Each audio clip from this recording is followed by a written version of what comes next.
घर में अपने पति सुधीर और इकलौते बेटे पीयूष के साथ रहा करती थी। पूजा काफी भोली थी, साथ ही साथ वो अपने इस छोटे से परिवार से बहुत प्यार करती थी। ऐसे ही जब पीयूष अपनी माँ से विदेश जाने की जिद करता है, तो पूजा उसको विदेश जाने की इजाजत दे देती है। पीयूष बेटा विदेश जा रहा है। विदेश जाकर अपनी देसी माँ को तुम भूल मत जाना। समय समय पर खाना खा लेना और मुझे फोन करते रहना। माँ, आपका बेटा बड़ा हो गया है, इसलिए आप मेरी फिक्र करना छोड़ दो। मैं अपना ख्याल अच्छे से रख लूंगा और आपको समय समय पर फोन भी करता रहूंगा। बेटा, बच्चे कितने ही बड़े क्यों ना हो जाए, पर माँ बाप के लिए उनका बच्चा हमेशा बच्चा ही रहता है। अच्छा, अब जा, तेरी फ्लाइट का समय हो गया है। जिस दिन से पीयूष विदेश चला जाता है, उसके जाने के बाद हर समय पूजा अपने ही बेटे को याद करती। पर विदेश जाने के कुछ ही दिनों में मानो जैसे पीयूष पूरी तरह से बदल ही गया हो। अब वो अपने घर वालों को फोन भी नहीं करता, और कभी पूजा पीयूष को फोन करती है तो वो अपनी माँ से सीधे मुंह बात भी नहीं करता। माँ, समझा करो, मैं ऑफिस में हूँ। मैंने आपको कितनी बार कहा है ना कि आप मुझे रात को फोन मत किया करो। आप किसी भी टाइम फोन कर देती हो। अरे बेटा, क्या करूं, माँ हूं ना, तेरी चिंता सताती रहती है, इसीलिए जब दिल करता है फोन कर लेती हूँ। अच्छा, तू काम में बिजी है ना, तो कॉल कर ले, मैं फोन रखती हूँ। अब इसी तरह से कुछ महीने बीत जाते हैं और 2 महीने बाद पीयूष अपनी माँ को फोन करता है। अपने बेटे का फोन देखकर पूजा बहुत खुश होती है और अपने बेटे से कहती है, आ गई आज इतने दिनों बाद तुझे अपनी माँ की याद। पूरे 2 महीने हो गए मैंने तुझसे बात तक नहीं की। हाँ माँ, माफ कर दो, मैं काम में इतना बिजी हो गया था कि मुझे टाइम ही नहीं मिल पाया कि मैं आपसे बात कर सकूं। पर कोई बात नहीं, अब मैं घर आ रहा हूँ। अब आप जितना चाहे मुझसे बात कर सकती हो। क्या तू इंडिया वापस आ रहा है? ये तो बहुत अच्छी बात है। ये बता, तू कब वापस आ रहा है? बहुत जल्द माँ। अब क्या था, अब पूजा की खुशी का ठिकाना नहीं रहता। आखिरकार उसका बेटा इतने दिनों बाद घर जो आ रहा था। अब इसी तरह से कुछ दिन बीत जाते हैं और एक दिन अपनी बीवी रिया के साथ पीयूष घर आता है। रिया विदेशी थी, उसकी परवरिश विदेश में ही हुई थी, इसलिए उसकी सोच भी काफी खुले विचारों की थी। उसने छोटे छोटे कपड़े डाले हुए थे। ये देखकर पूजा और सुधीर बहुत हैरान होते हैं। पीयूष बेटा, ये लड़की कौन है? ये आपकी बहू है रिया। माँ, मैं और रिया एक ही ऑफिस में काम करते थे, और तो और हम एक ही फ्लैट में भी रहते थे। समय बीतता गया और कब हमें एक दूसरे से प्यार हो गया हमें पता ही नहीं चला। बेटा, तूने शादी कर ली और मुझे बताया तक नहीं। बता तो देता, मैं बहू के घर आने का इंतजाम कर लेती।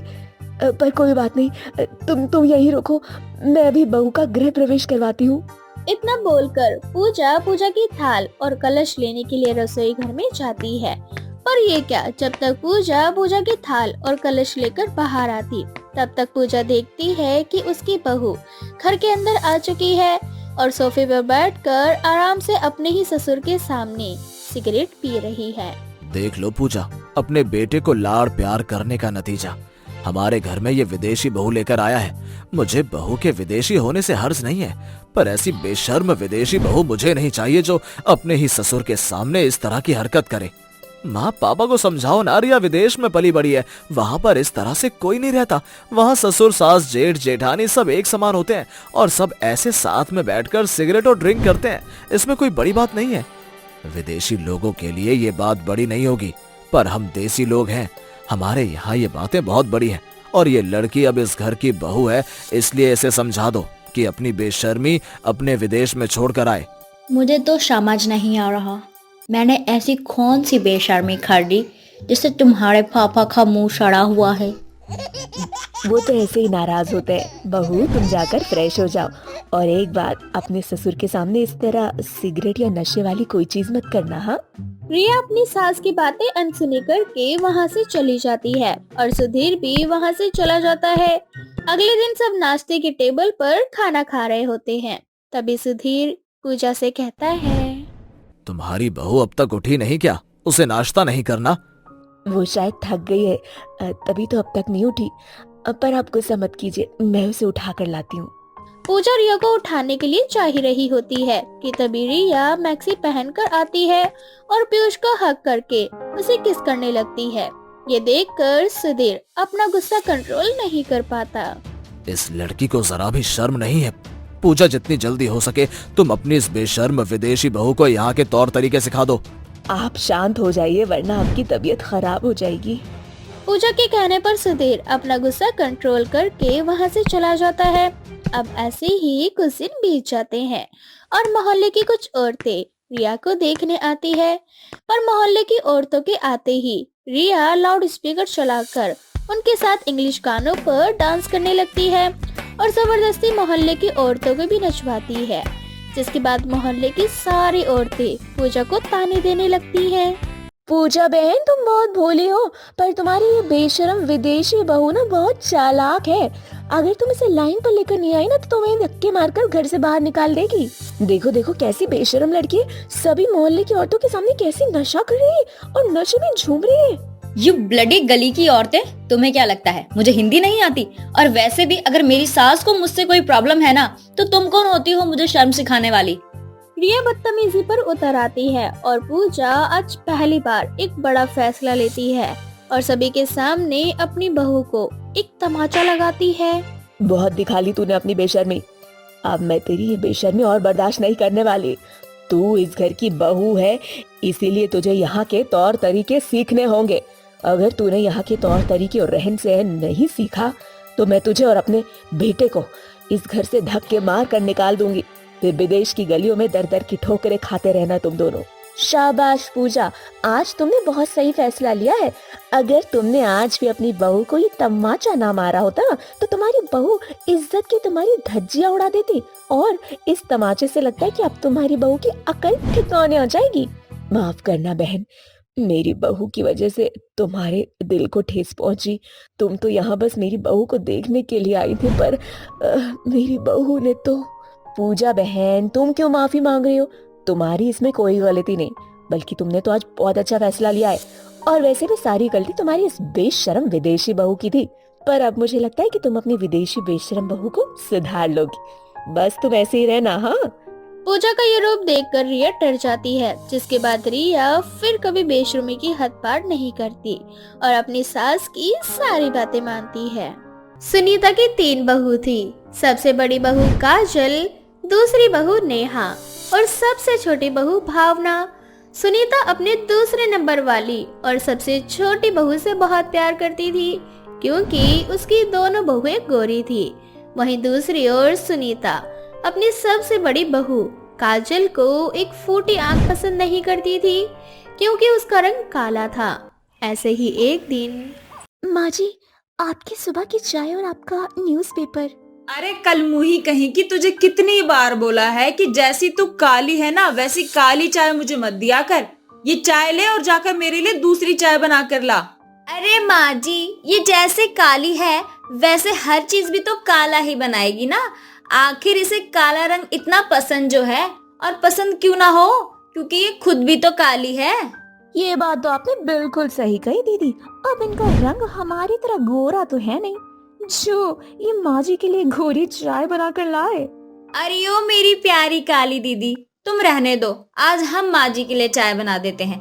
क्या पता हमारे हाथ की चाय देखकर तुम्हें पता चल जाए कि माँ जी को तुम्हारे हाथ की काली चाय बिल्कुल भी पसंद नहीं है। इस तरह से नेहा और भावना किचन में जाकर चाय बनाने के बहाने आपस में अपनी सास की बुराइयां करती है। भावना, मुझे तो समझ में नहीं आ रहा कि इस बुढ़िया से पीछा कैसे छुड़ाऊं। देख रही है ना तू, कुछ दिनों से कैसे ये बुढ़िया हर समय बीमार रहती है। अरे मेरे बस की नहीं है इसकी बार बार सेवा करना। मैं तो सोच रही हूँ कि इस बुढ़िया को इस काली के हाथ छोड़कर हम खुद कहीं और चले जाते हैं। आपने तो मेरे मुंह के बात छीन ही नहीं दीदी, पर मैं आपको क्या ही बताऊं, सागर जी ने जो जमीन देखी वो काफी महंगी है। पर हाँ, उस घर में जेठ जी, आप, मैं और सागर जी आराम से रह सकते हैं, पर उसके लिए तो काफी पैसे लगेंगे और हमारे पास इतने पैसे नहीं हैं। अरे भावना, मैं हूँ ना, हम दोनों मिलकर पैसे का कोई ना कोई जुगाड़ कर लेंगे। तो बस देवर जी से इतना बोल दे कि कोई बढ़िया सा घर देख लें, ताकि जल्द से जल्द हम इस दुनिया से निकलकर कहीं अलग हो जाएं। क्योंकि इस काली का मुंह देख देख के ना मुझे डर लगने लगता है, कहीं मैं भी काली ना हो जाऊं। अच्छा दीदी, चाय बन चुकी है, अब लेकर उस बुढ़िया के पास चलो, कहीं ऐसा ना हो कि हमें ढूंढती हुई वो बुढ़िया यहीं आ जाए।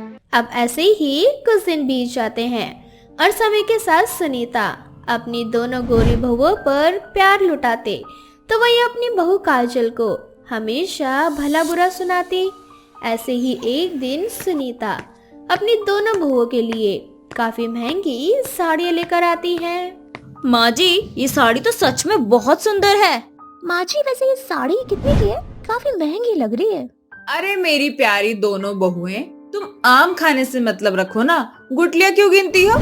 अभी तुम्हारी सास जिंदा है और जब तक मैं हूँ ना, तब तक अपनी इन दोनों प्यारी सुंदर सुंदर गोरी बहुओं के ऊपर ऐसे ही प्यार और पैसे लुटाती रहूंगी। माँ जी, मेरे पास भी साड़ी नहीं है, क्या आप मेरे लिए कोई सस्ती सी भी साड़ी नहीं लाई? अरे तुझे नई साड़ी की जरूरत क्या पड़ गई? और वैसे भी तू नई साड़ी लेकर क्या करेगी? अपना रंग रूप देखा है तूने? कहाँ तू कोयले की खदान और ये मेरी दूध जैसी गोरी गोरी प्यारी प्यारी बहुएं। नई साड़ी तो मैं इन्हें ही ला कर दूंगी। और मेरी प्यारी बहुओं, अगर तुम्हारे पास कोई पुरानी साड़ी हो तो इस बेचारी को दे दो। सुनीता के कहने पर नेहा और भावना अपनी खराब साड़ियाँ काजल को दे देती है, पर यह सब कुछ काजल का पति विनोद देख लेता है और उसे ये सब जरा भी अच्छा नहीं लगता।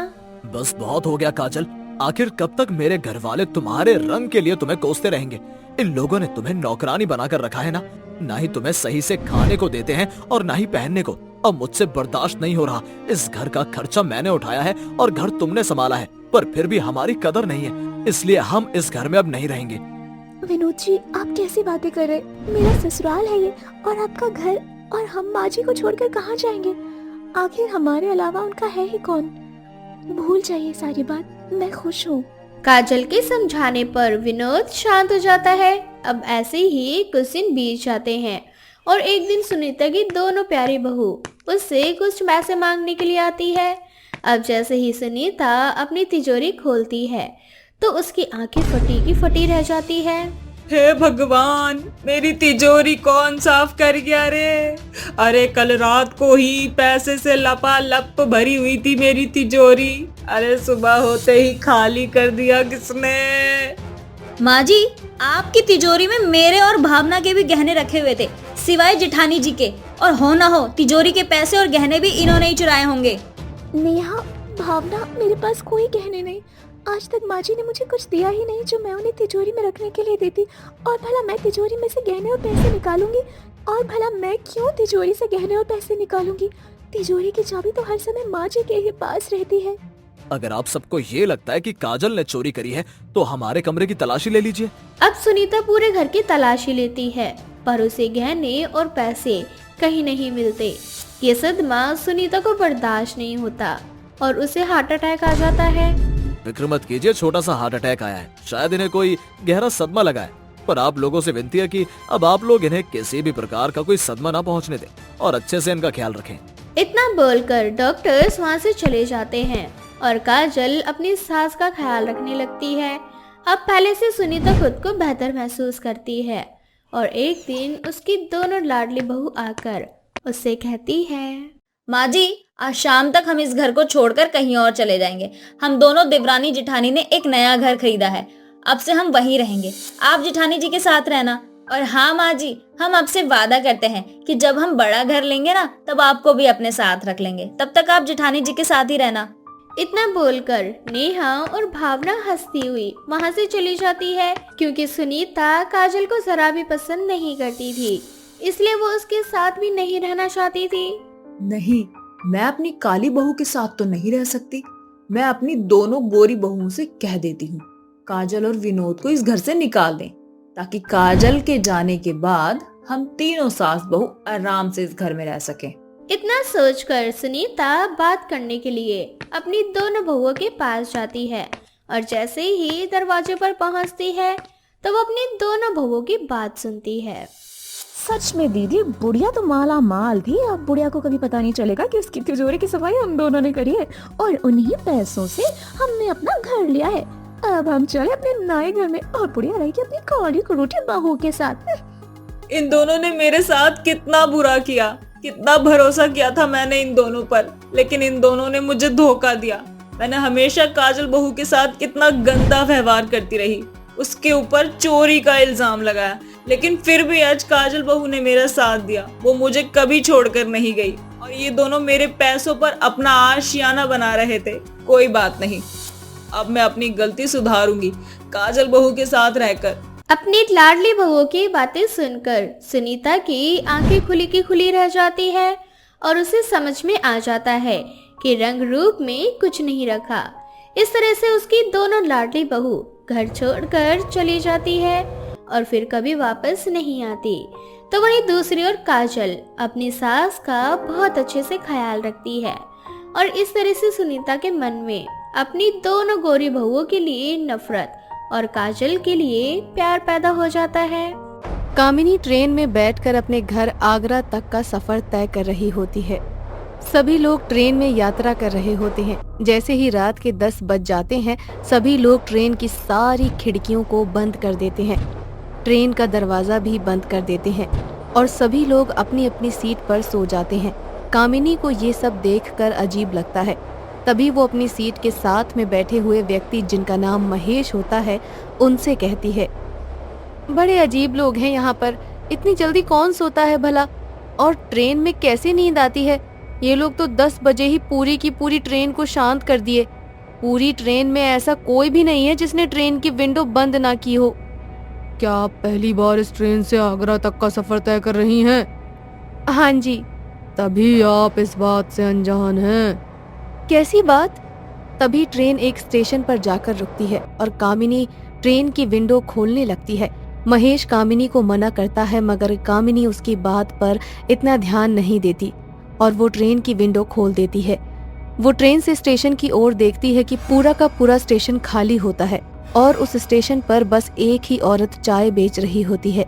उस अकेली औरत को देखकर कामिनी ट्रेन से नीचे उतरती है और उस औरत के पास जाकर कहती है, अरे बहन जी, आप इतनी रात को, वो भी इस पूरे स्टेशन पर अकेले चाय बेच रही हैं?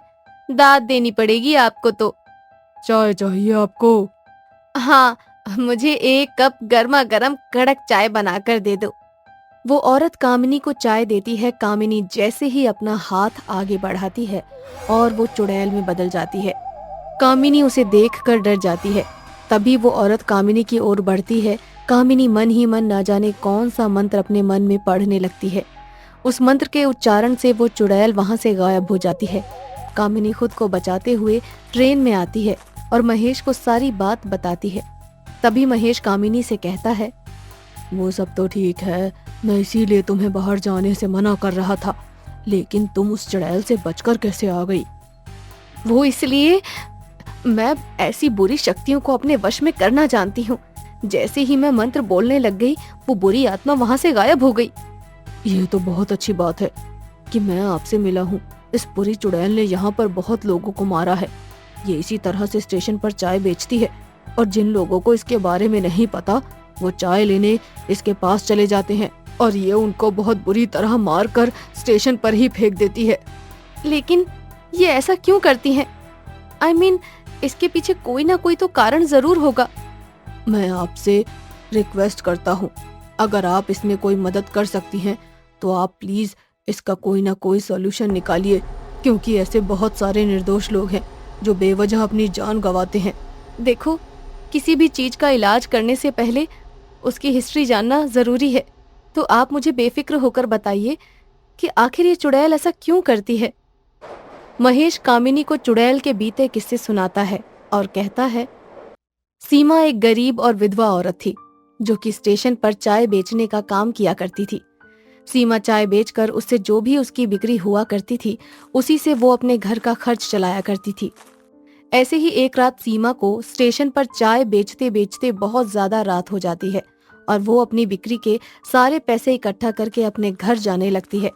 तभी कुछ चोर उसके पीछे पड़ जाते हैं। सीमा अपने आप को बचाते हुए आगे बढ़ती है, लेकिन वो चोर उसे आगे जाकर घेर लेते हैं और उसके सारे पैसे छीनने की कोशिश करते हैं। सीमा खुद को और अपने पैसों को बचाने की कोशिश करती है। इसी में एक चोर सीमा का गला काट देता है, उसके शरीर पर जगह जगह चाकू से वार करता है और उसे मार कर रेलवे ट्रैक पर फेंक देता है और उसके सारे पैसे लेकर वहां से चला जाता है। तब से उस औरत की चुड़ैल यहाँ वहाँ भटकती है और लोगों को मारा करती है। अब आप ही बचा सकती हैं हमें। ठीक है, अगर ऐसा है तो मुझे आपके साथ की जरूरत है। हाँ हाँ बोलिए। अगर मैं फिर से स्टेशन से जाती हूँ शायद ही वो वहां पर आए, इसीलिए आपको स्टेशन पर जाना पड़ेगा। कामिनी महेश को सारी बात समझा देती है। थोड़ी ही देर बाद महेश उसी स्टेशन पर जाता है और वहां जाकर उस औरत से चाय मांगता है। चाय बेचने वाली औरत महेश को चाय देने के लिए अपना हाथ आगे बढ़ाती है। जैसे ही वो हाथ आगे बढ़ाती है उसका हाथ धीरे धीरे एक भूतिया हाथ में बदलने लगता है। महेश को बहुत ज्यादा डर लग रहा होता है, लेकिन वो फिर भी हिम्मत बनाकर वहां खड़ा होता है। तभी वहां कामिनी आती है और इस बार कामिनी कोई दूसरा मंत्र पढ़ती है। उस मंत्र से वो चुड़ैल वहां से भाग नहीं पाती। जिसके बाद कामिनी अपने बैग से एक बोतल निकालती है और उस बोतल में उस चुड़ैल की रूह को हमेशा हमेशा के लिए बंद कर देती है। जिसके बाद चाय बेचने वाली चुड़ैल उस बोतल में हमेशा हमेशा के लिए बंद हो जाती है। अब वो स्टेशन हमेशा हमेशा के लिए चुड़ैल के भय से मुक्त हो जाता है।